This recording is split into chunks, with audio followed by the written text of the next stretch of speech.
today I'm going to show you how I navigate through all of this chaos that's called parenting and the first months of school or last month of school. Basically applies anytime you're feeling that chaotic, overwhelming feelings because there's so much to do. Parenthood is challenging enough as it is, and getting organized sounds easier said than done.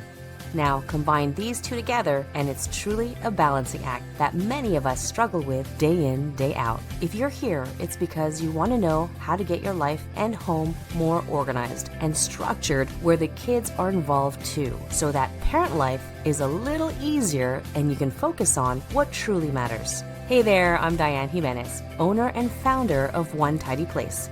I created this podcast because I know parents have their hands full. I know this because I have 3 kids of my own. Each week, we'll talk about all things organizing, teaching kids life skills, and contributing to the home, being on the same page with your partner, and raising your kids together while you tidy up, go out for a walk, or just need some real talk. I'm here for you.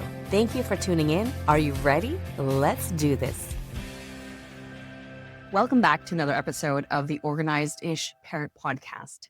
And today's topic is all about how to deal with the overwhelm that's going on right now with the new school year, especially September, with all the activities of the new teachers and the way they teach, their homework and the projects going on, all the appointments and new activities that the kids are starting up, or like the registration process for all of that, and making sure that, you have the spot that you want for that specific activity, after school programs, trying to still get in touch with their friends from the summer, all the things that need to get done. Now, this is a little similar to stuff going on at the end of the year, but I'll talk about that in a bit.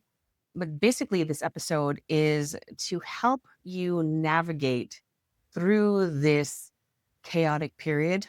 Like I said, it doesn't have to be right now in September. It could be October. It could be before the holidays. It could be before you go off onto vacation time, or even before the school year ends, right?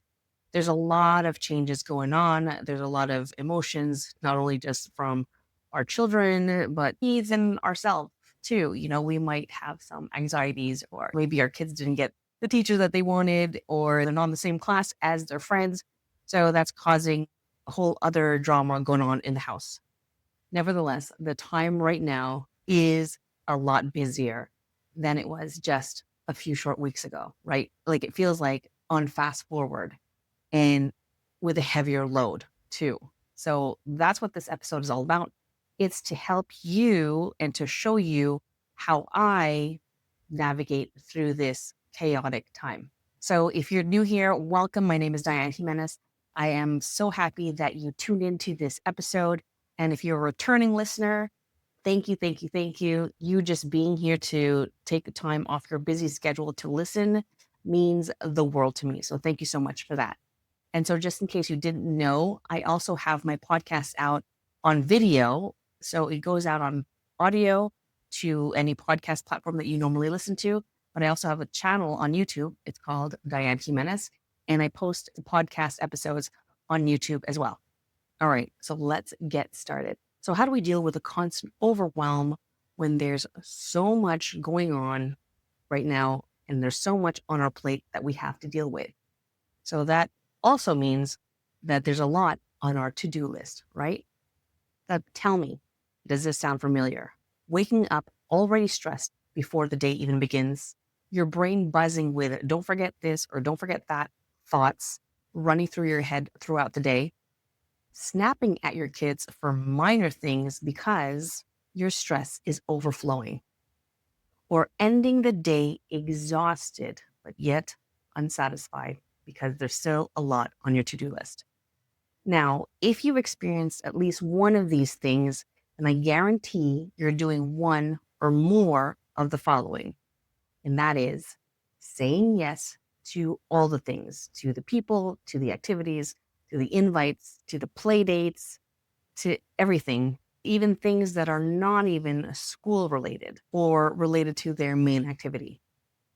There's keeping things to yourself, meaning all these things that I just listed, you're not sharing it with anybody. So you are just hovering over it and making sure that you're taking care of everything.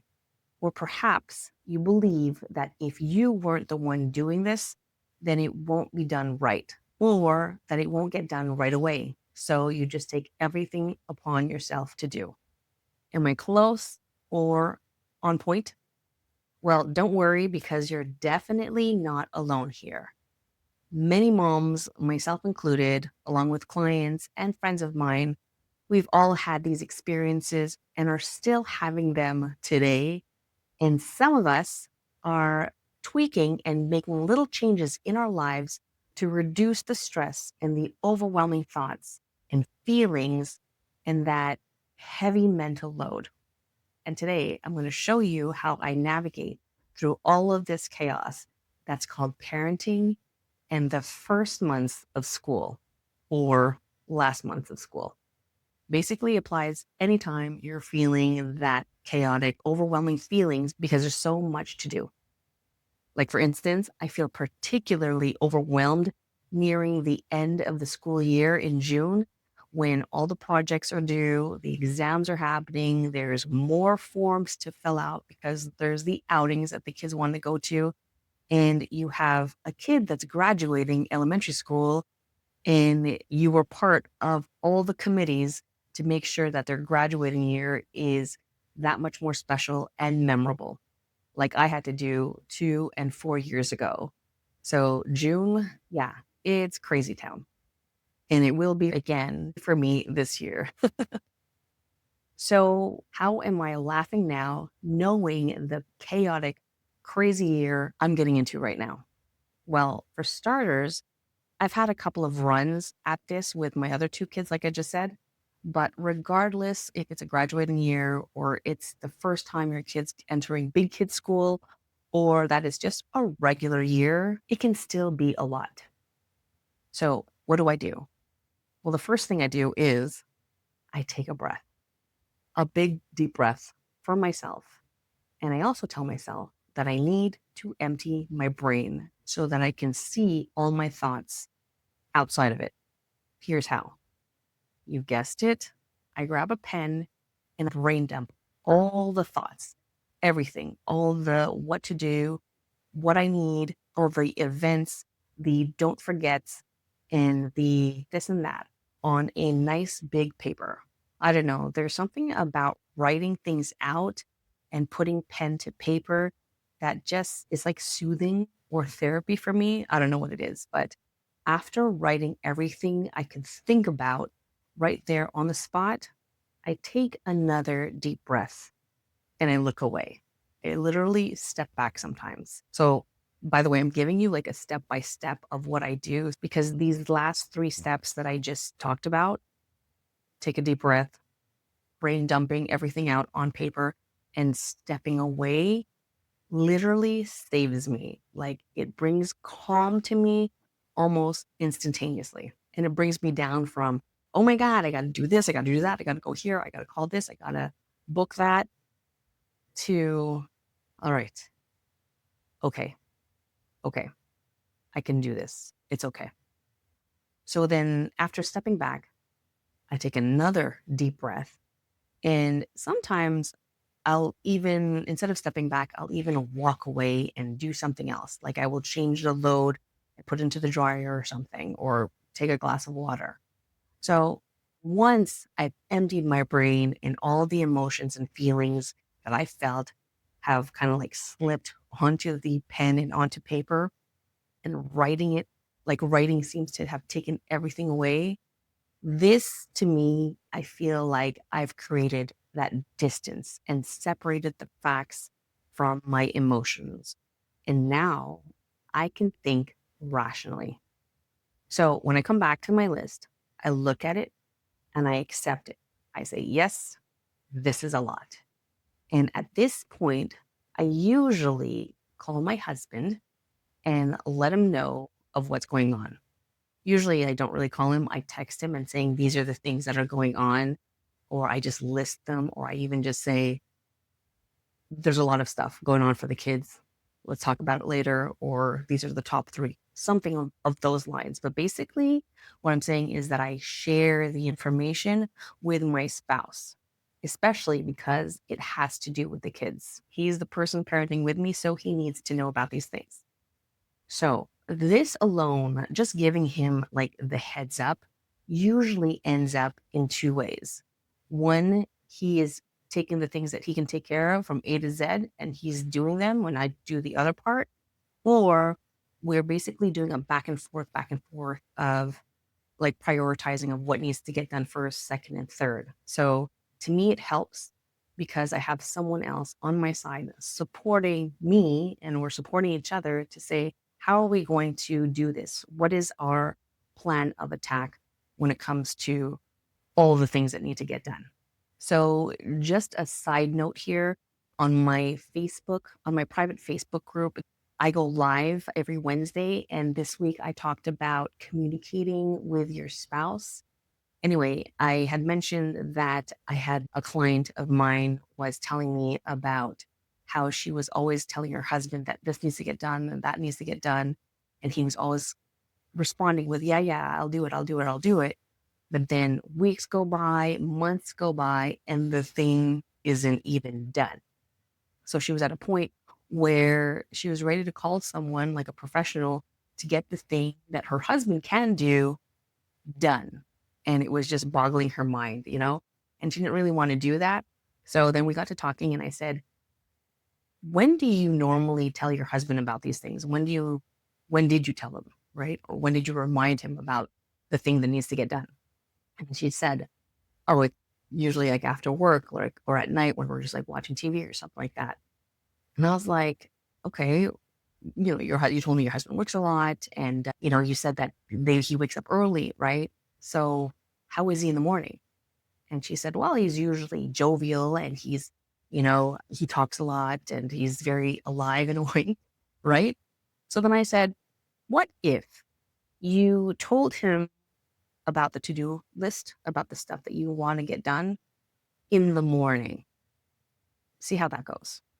Well, when I followed up with her the next day, she was like, wow, look. And she showed me a message of how he responded. And it was just so beautiful that he was like, no problem, honey. It will be done on Saturday, you know, because blah, blah, blah. Right. So I tell you that I text my husband or I communicate with him right away. That's just how we roll. I'm able to text him and he texts me back, usually pretty immediate, or whenever he gets a chance, we'll have conversations through text. But you know your spouse, right? You know when they're capable or of receiving information and when it's not at such a good time. So if there's a list of things that you need for them to do, get them at the right time. All right. So by the way, if you're wondering about my private free Facebook group, I will link it in today's show notes. Basically, it's the Time Freedom for Mompreneurs. And you can head to diannejimenez.com/78 at the end of this episode. So going back to how I handle the overwhelming to-do list, especially when there's so many things going on and happening right now and at once, after sharing the list with my husband of all the things that needs to get done, and we're both handling it all, we mark it on our calendars on our phones, and we share the event with one another. Now that two of our kids are older now and they have email, we also share that information with them so that they're also on the same page, but also that, it's kind of like showing them the ropes of what to do when things come up on their side to share it with us. Fingers crossed they do the same thing, but that's not the topic for today's episode. Okay. So once the digital portion is done, like all the things are on our digital calendars, for myself, I like to see things laid out almost like instantaneously. So I use my daily calendar. Sorry, I use my daily planner and I write everything down every week for all the things that are happening on whatever week it is. And I'll also box it in so that I can get a real visual of where it is during that week and how long I've allotted for that task, let's say. So the benefits of this for me is when I see things on my daily planner, one, I know where I need to be for which kid. Two, I know how to plan my day accordingly based on the busy points and busy parts of the day. And three, this is what I find most important is I get to see the different pockets of free time that I have or the flex time where there's nothing going on. So I can either do more work on my business, like write an episode for the next podcast, or grab a bite to eat or a coffee with a friend and have a little me time. Now, plugging it all in on my physical calendar again, it's there, it's out of my head, which leaves room in there for more mental space. And also because it's written down and it's boxed in, when the day passes or when the task is done, I have this amazing and awesome thing to do, and that is to cross it off or check it off. And just that feeling alone, I was like, yeah, I did that, it's done. It's such a energy boost and a high, I guess, that I have more energy to do and tackle other things through the day. And I also feel more productive that week just by checking that thing off. I don't know what it is, but it's a psychology thing. But I do that for that reason. And the energy boost I get afterwards, it's all worth it to write it on a physical calendar.